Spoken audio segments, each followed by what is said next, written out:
Hello Internet, I'm Jackie Fox, and today I am hastily putting together this video because what I had planned to do after releasing my series on theft was to talk about the way that media covers protest in relation to the Freedom Convoy.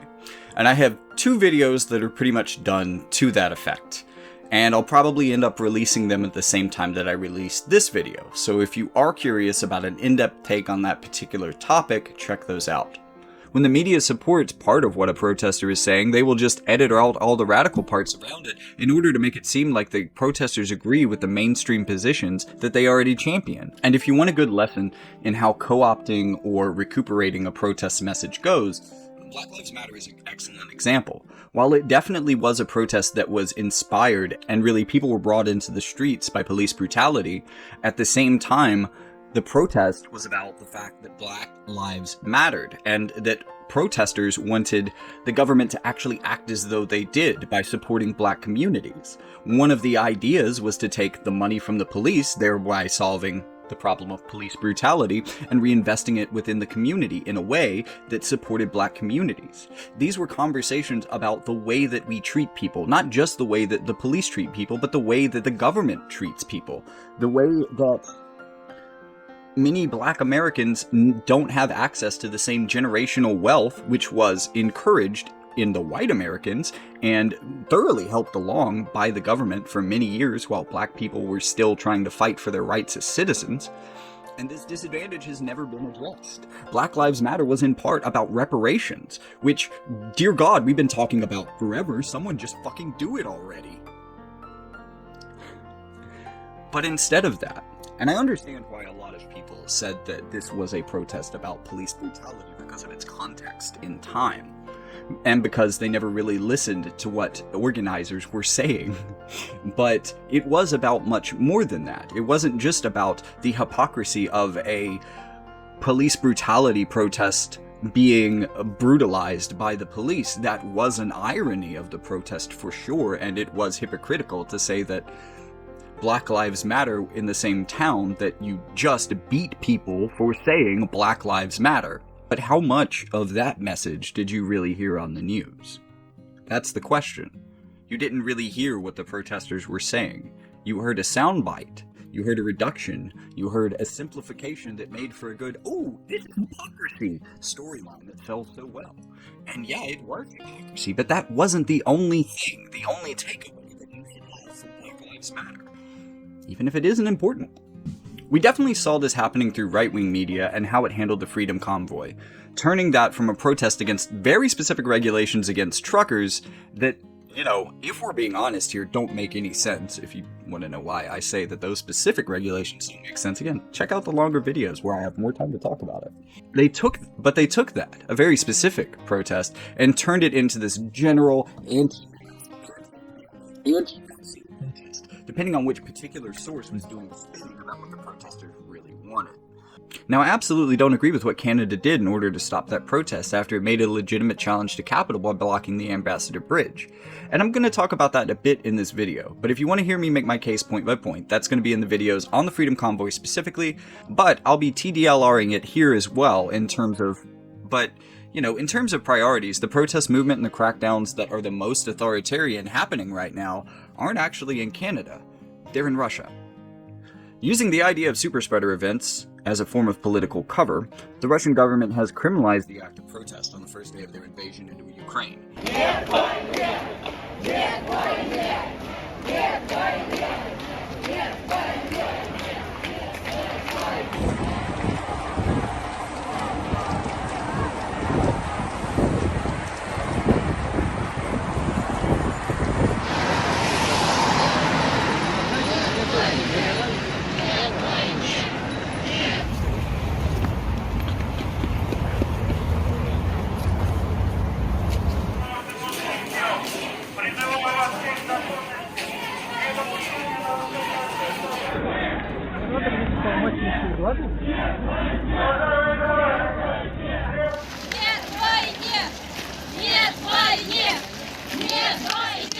It's really quite remarkable. An independent tracker here says that more than 4,300 people were arrested over the weekend at anti-war protests.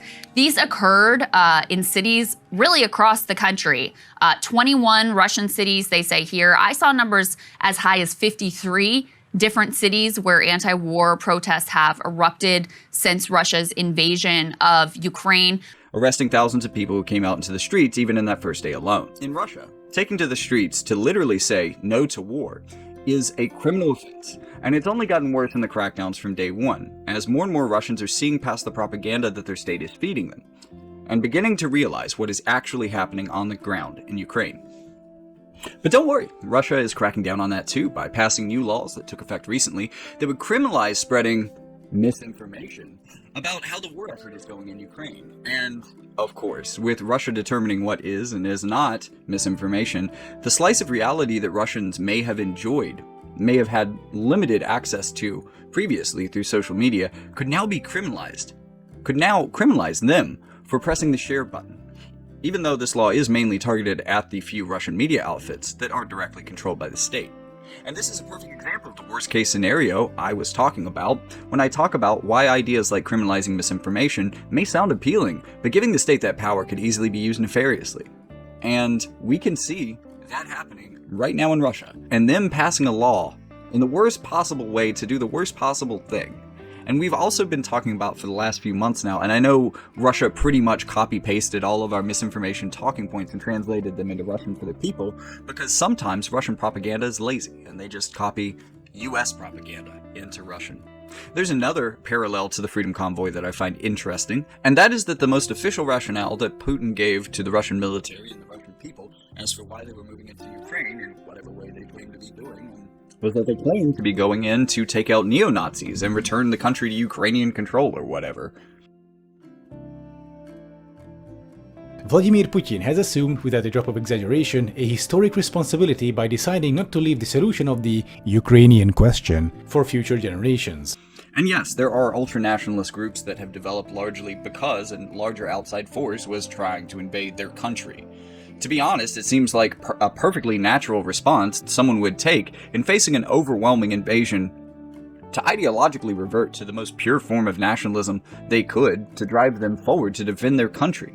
Ideologically speaking, this seems like the particular scenario where nationalism makes the most sense as a defense mechanism. I mean, you want your soldiers to be as nationalistic as you can get. That being said, these nationalist groups are incredibly small and basically located in Luhansk and Donbass. They do not control Kyiv. They do not really exist in Kyiv, and they certainly do not control the government in any meaningful way, or justify a push towards the nation's capital. However, this is the justification that Putin is using, at least to his own people and military, for doing what he is doing.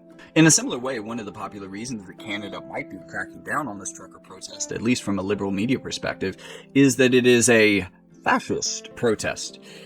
Even though, in all the research I did for that previous series of videos, I only found like one Nazi flag and one Confederate flag, which was especially confusing to me.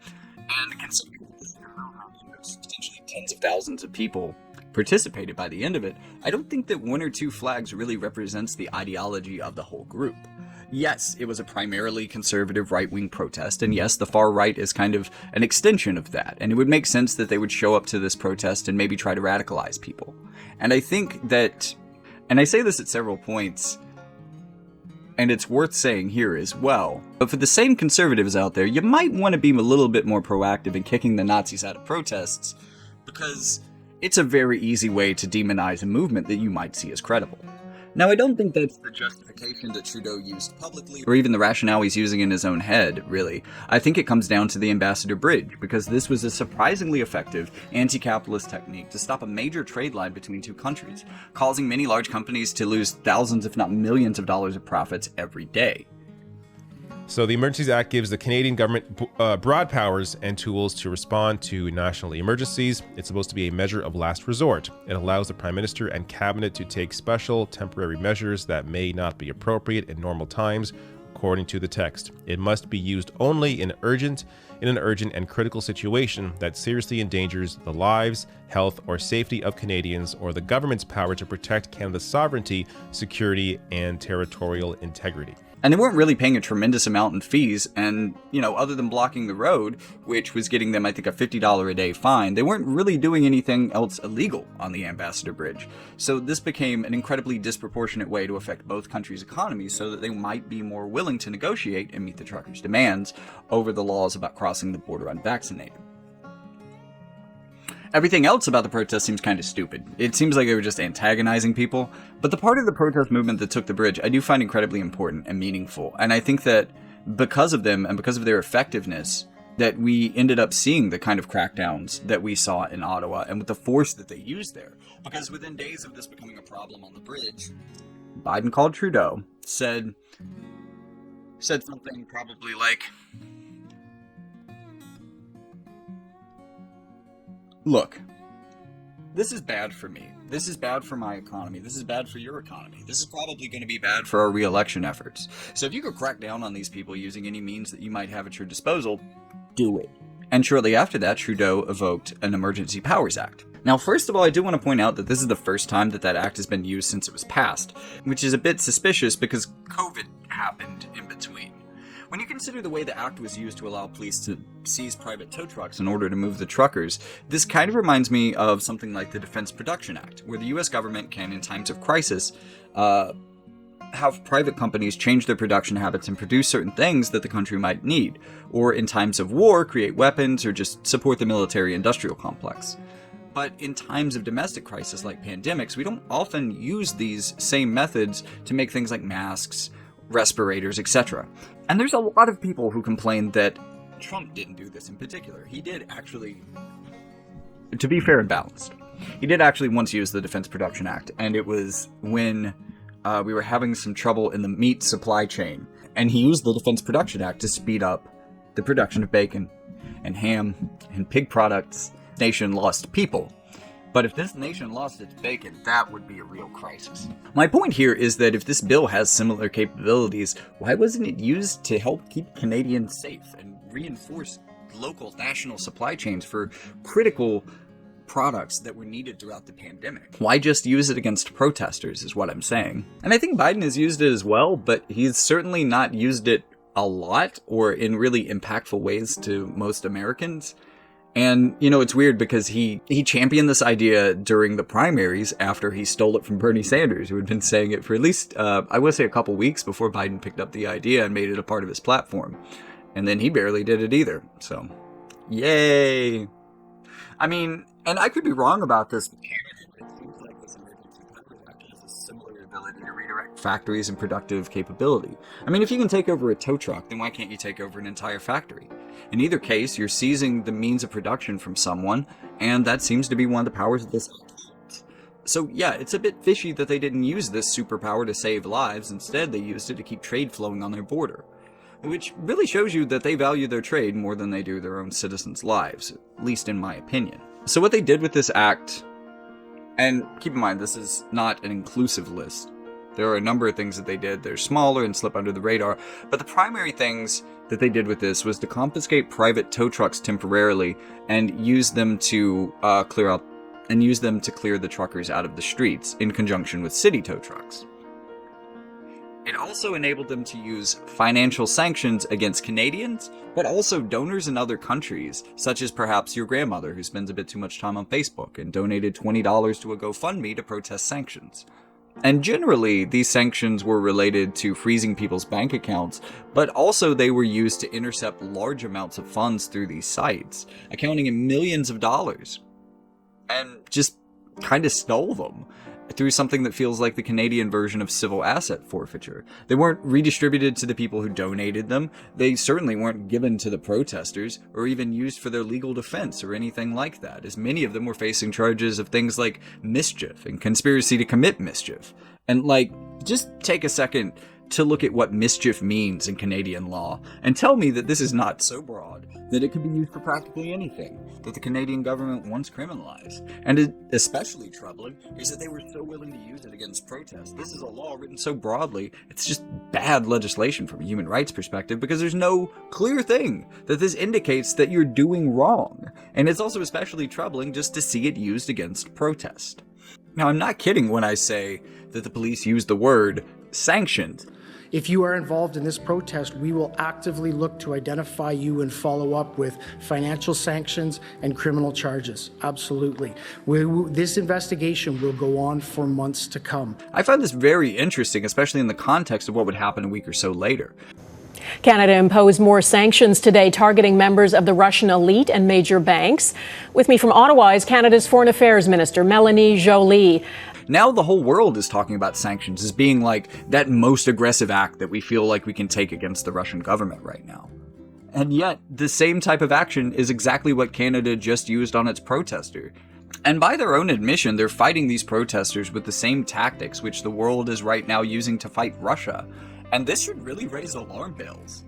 I've heard people claiming that one of the primary reasons this act was invoked and one of the reasons it was needed and actually required to stop the protest was that the local police were just not cooperating. They seemed to be acting in solidarity with the protesters along the same lines as the local tow truck drivers. However, the police chief that was overseeing all of this ended up resigning in the middle of the crisis, seemingly independent from the Emergency Powers Act. Over the weekend, the new police chief flexed his muscles and deployed pepper spray and stun grenades on the protesters. According to the Guardian, police with rifles reportedly approached protesters and smashed truck windows. Here you can see the police beating a truck driver while he's on the ground, repeatedly kicking the man. Footage from a longer clip shows the man exiting his truck in surrender before the police beat him.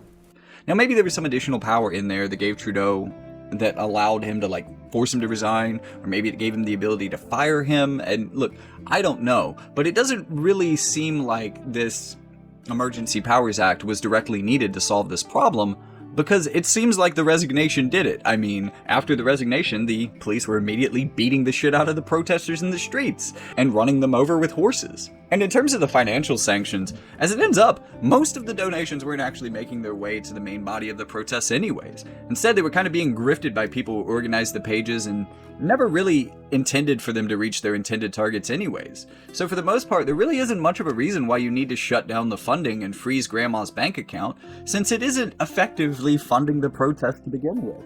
And there's any number of civil fines, such as noise ordinance violations, that could be perfectly easily leveled against these protesters. Even though I don't support it, they could have charged them with mischief instead of using the Emergency Powers Act.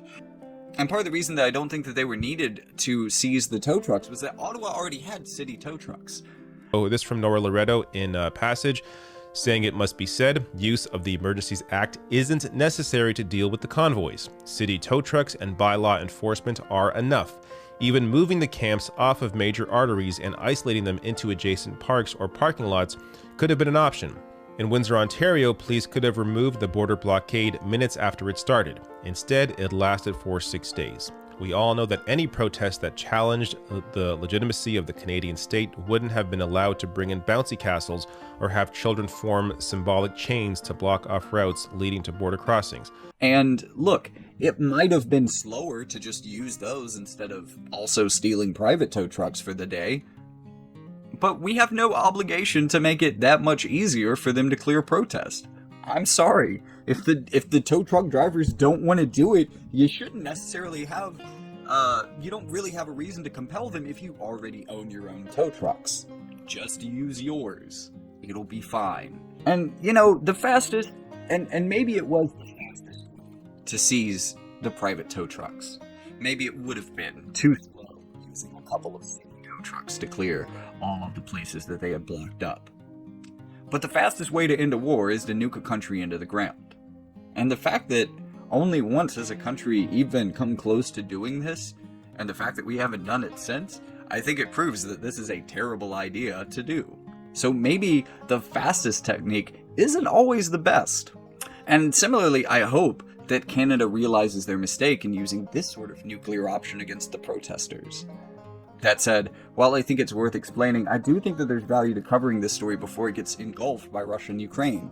And it's also quite obvious that the tactics that Russia is using to quell its protests are worse. However, this doesn't mean all of a sudden that what Canada did was right. In fact, it shows us what might be at the end of the slippery slope that Canada stepped foot on in doing so. What if for some reason, and I don't think this is likely at all, I'm just throwing it out there as a hypothetical, but what if Canada wanted to send its military into Ukraine to support Ukrainian troops with boots on the ground? Most countries in the world are against this idea. Most of their civilian populations are against this idea. Canada is no different. But if the Canadian government decided that there was no choice left, they had to invade. They had to do this without public support. What would happen in Canada if major protests broke out in the streets, threatening Canada's position on the war? Would we see techniques like this used again to make sure that people don't have as much say in what Canada wants to do with its official policy? A final point that I want to make here is also about how poorly reported the Freedom Convoy was. I mean, we really only had right-wing sources giving us live footage. There weren't many left-wing journalists that put their boots on the ground in Canada to cover this. And from the organizations that did, we got a stilted picture from both directions. Live footage is simply harder to reframe, because there's too many things that could happen that could go against the narrative that you want to portray. And if you want a more realistic and holistic sense of what the protest is like, without putting your boots on the ground yourself, then that type of footage is really what is needed. And unfortunately, the left ceded the ground to people like Rebel Media, who I've heard described as the OAN of Canada. Accurate reporting from the ground is incredibly important to the public, both in war and in a protest. We see how important the ability to get footage of what is happening live in Ukraine out to the public, simply even to Russian citizens, and how that changes their morale and their support for the war. And how this may create internal pressures that could cause Putin to take a step back. We see that its on-the-ground reporting for important events has a huge impact on the way that the world interprets those events. And I am on the side of us getting more information rather than less. I also think it's worth pointing out that after the changing of the guard in Canada, the new police force crackdown was quite brutal on the protesters that they had been hugging previously, and now they're just working the ribs. It's worth noting that the government banned media from covering this. The only sources for this, like what's happening on the ground in Ukraine often, are live Twitter videos posted from the inside, and things like that. Meanwhile, Russia too understands the importance in stopping the recording of reality when it doesn't line up with their propaganda, making concerted efforts to shut down Ukrainian internet throughout the crisis, trying to destroy cell phone infrastructure as well, giving them less ability to broadcast in real time what is happening in their country. Russia is cracking down on information, period. We've got them banning Facebook. They're restricting Twitter. I saw also, and this is kind of noteworthy because of TikTok's connections to China, but TikTok has stopped allowing Russians to upload new content. That's right. So what does this mean? I mean, this makes it even more difficult in order to organize protests and take collective action. We're going to talk in the censorship block as well about the crackdowns on any kind of independent media, including threatening up to 15 years of jail time for spreading, quote, fake news, another one of our terms, to come back to bite us here. Creating less of a chance that Russian citizens might be able to see that, or even that Russian military might be able to see that and begin to question if what they are doing is right. So the parallel here is that it seems that both Putin and Trudeau see value in quelling dissent against their actions by limiting the amount of information that we're able to receive from the front lines. Obviously, these are not flattering comparisons for Trudeau, and obviously Canada is nowhere near the villain, or did nowhere near the bad things, even only in relation to protests, that Russia is doing now. However, these parallels of their tactics, if not the extremes that they're willing to go to see those tactics carried out, are actually quite the same. And this is the curse of trying to edit back through these videos, because the more I went on seeing the unflattering parallels between a more extreme Russian behavior. Oh, yeah, and there was this point in the video, right, where I decided to include an explanation of what sanctions were in the military context, to intersperse the police using the word sanctions on television to refer to what they were doing with citizens. And a slide in that presentation had 5 different types of sanctions, and if you look at that, I think like 3 or 4 of those 5 things actually represent the tactics that Canada was employing against its protesters in the Freedom Convoy. But again, it's important to note, and the reason why we wrote this to allow Russia to take precedence in this story and actually come in first in the video before talking about Canada is because I think that Russia's moves here, despite some tactical similarities, are obviously much more free and much more authoritarian. But the problem is that these parallels would exist at all.